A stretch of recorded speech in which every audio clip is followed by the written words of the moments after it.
Assalamualaikum warahmatullahi wabarakatuh. Bertemu kembali dengan saya Muhammad Lukman Hakim. Kali ini kita akan meneruskan pembahasan tentang sejarah, yaitu sejarah nenek moyang bangsa Indonesia. Kenapa kita harus mempelajari asal-usul nenek moyang kita? Supaya kita tahu bagaimana bangsa Indonesia ini bineka. Jadi seperti itu ya. Ada banyak teori untuk menerangkan asal-usul nenek moyang bangsa Indonesia. Ada 4 ya, untuk kali ini yang kita bahas. Yang pertama itu adalah teori out of Africa atau Homo sapien keluar dari Afrika. Ini teori umum dan sudah banyak dikenal.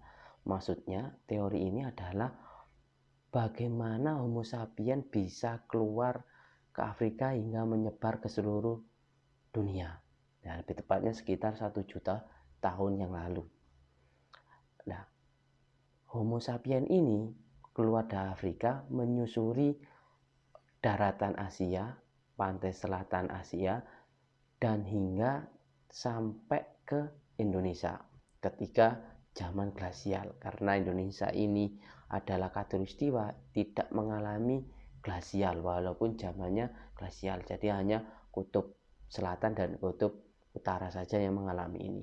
Akibat dari glasial ini menyusut, lautan di khatulistiwa ini menyusut hingga gampang dilewati oleh manusia, hewan yang ingin migrasi ke daerah yang banyak makanannya. Itu penyebabnya kenapa mereka ini bisa sampai ke Indonesia, yaitu faktor utamanya adalah mencari makanan. Mereka ini masih mengenal yang namanya nomaden, berpindah-pindah dalam hal mencari makanan. Jadi tidak menetap, akhirnya anak turunnya ini sampai ke Indonesia. Itu dari teori out Africa. Yang kedua itu ada teori out of Asia, yaitu keluar dari Asia, daratan Asia. Ini teori yang kedua. Jadi bangsa Indonesia ini nenek moyangnya berasal dari Asia, seperti itu ya, dari Cina, terutama ada yang menyebut Yunan ya, karena penemuannya itu mirip dengan daratan Asia, seperti kerajinan, alat untuk berburu itu hampir sama.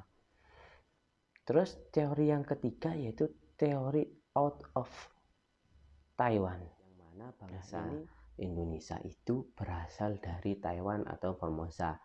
Hal ini bisa dibuktikan dari kajian antropologi, yaitu dengan adanya budaya yang sama di sekitaran Asia Pasifik atau kepulauan Asia Pasifik, mulai dari Indonesia hingga Filipina ke timur ya, ke pulau-pulau kecil seperti itu. Hal itu bisa dilihat dari bahasanya. Bahasanya itu seperti Jawa, itu ada angka misalkan ya, siji, loro, telu, papat, 5, 6, itu, 8. Nah, ternyata hampir-hampir mirip yang ada di Filipina. Ada 4, 5, seperti itu ya.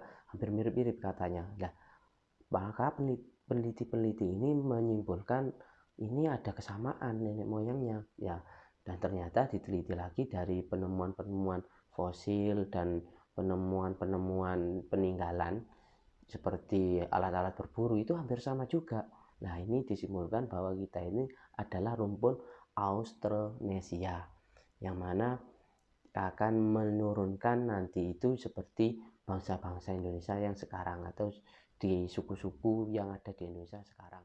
Pada 2019 ada penelitian yang dilakukan oleh Historia dan Dinas Pendidikan Nasional itu tentang asal-usul nenek moyang Indonesia atau bisa disebut dengan ASOI, asal-usul orang Indonesia.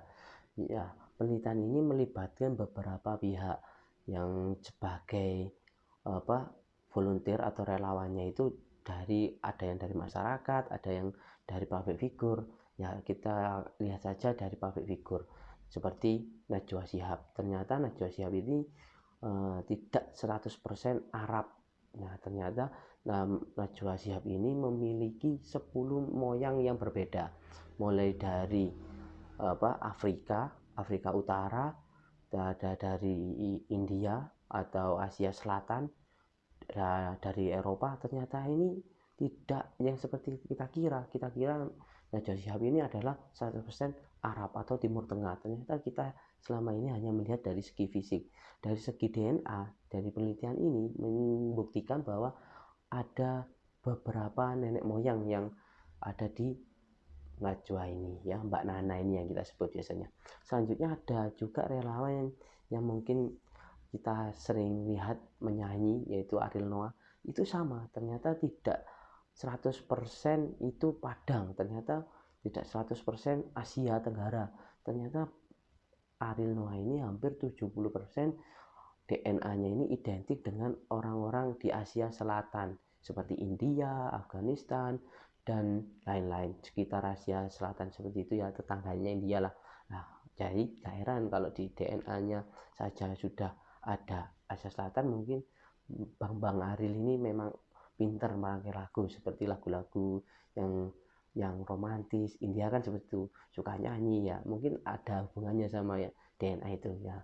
Ya seperti itu ya, karena DNA ini tidak akan berubah dari kita lahir sampai kita meninggal pun masih tidak akan berubah.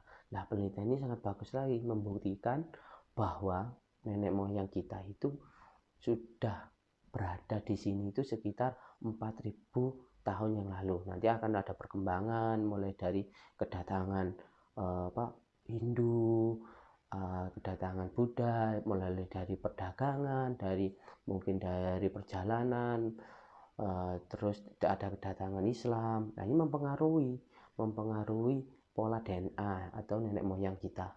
Jadi di Indonesia ini bisa dilihat dari beberapa penelitian, tidak ada yang 100% asli Indonesia, pasti ada variasinya.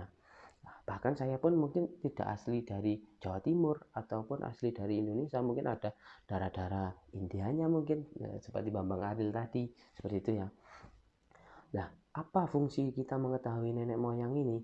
Supaya kita itu tidak seperti bangsa-bangsa yang sudah pernah merasa besar satu bangsa hingga menghilangkan bangsa lain, atau ada peperangan demi darah untuk menghabisi bangsa-bangsa lain, padahal mereka itu sebenarnya bertetangga, seperti itu ya. Jangan sampai. Jadi ini adalah fungsi kita mengetahui bahwa bangsa Indonesia ini tidak ada yang 100% asli Indonesia, pasti variasinya banyak.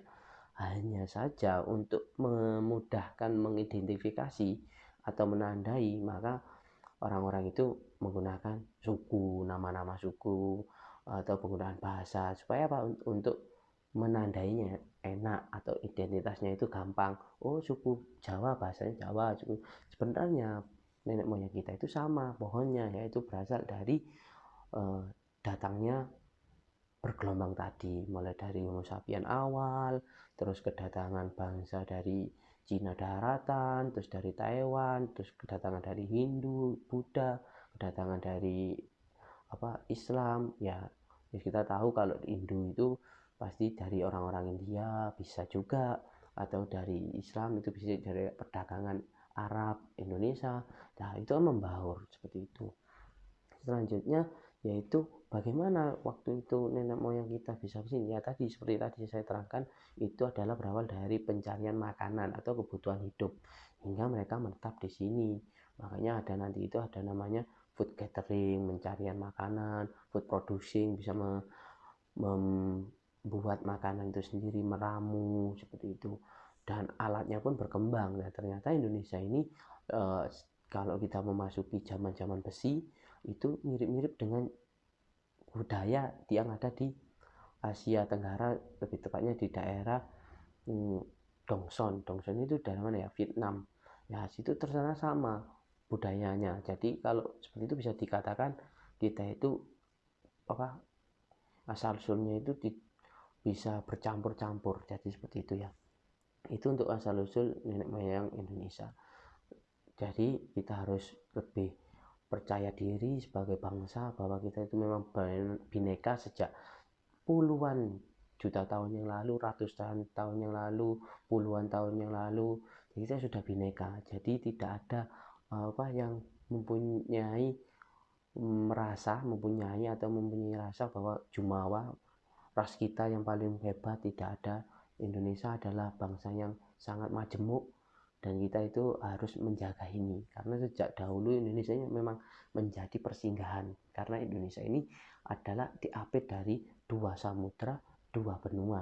Ya pasti lalu lalang, zaman dahulu nggak ada yang namanya aturan visa, tidak ada. Yang mau ke Cina ya pasti melewati Indonesia zaman dahulu, mau ke Eropa orang Cina ya pasti melewati Indonesia kalau mau lewat laut lebih cepat, kecuali mereka mau jalan lewat jalan sutra.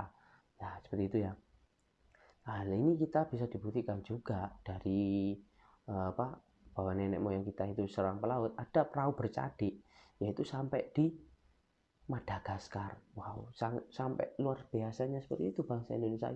Bangsa Indonesia ada juga yang menemukan perahu bercadik sampai Hawaii, sekitar Hawaii. Padahal perahu bercadik kita lihat itu yang pertama kali mungkin ya, yang pernah melihat pertama kali ke Borobudur, ada perahu bercadik, ada perahu yang besar, terus ada di situ bisa menceritakan banyak. Kita akan bahas nanti di Hindu Buddha seperti itu ya. Mungkin seperti itu. Jika ada salah kata mohon dimaafkan, karena kita sama-sama belajar sejarah. Sejarah itu tidak rumit kalau kita mau suka sejarah. Kalau usul jangan asal, kalau asal jangan usul, seperti itu ya. Sampai jumpa di video-video selanjutnya. Jangan lupa subscribe dan like, komen, dan share. Oke, sahabat sejarah, sampai jumpa kembali.